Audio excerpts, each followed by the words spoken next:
देवं भवामहे कवीनामुपमश्रवस्तमम् ज्येष्ठराजं ब्रह्मणां ब्रह्मणस्पद आनशृण्वन्नोदभिस्सेदसादरम् श्रीमन्महागणाधिपतये नमः। प्रार्थनापूर्वकनमस्कारान् समर्पयामि। ओम नमः शिवाय बोलाले।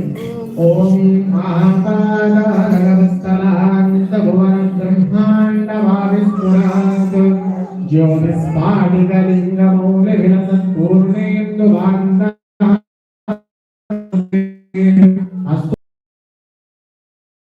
रुद्रानुभागान् जपन् ध्यायेदीप्सितसिद्धये ध्रुवपदं विप्रो विशिञ्चे शिवम् ब्रह्माण्डं व्याप्तदेहा वसुदहिमरुज दासमाना भुजङ्गे कण्ठे कालाकवर्धा स्खलितशशिकला षण्डकोदण्डहस्ता रक्षारुद्राक्षमाला दृढितवभुजा शाम्भवा मूर्तिवेदा रुद्रा श्रीरुद्रसुहोक्तप्रकटितविपवानः प्रयच्छन्तु सौख्यम् उमामहेश्वरस्वामिने नमः।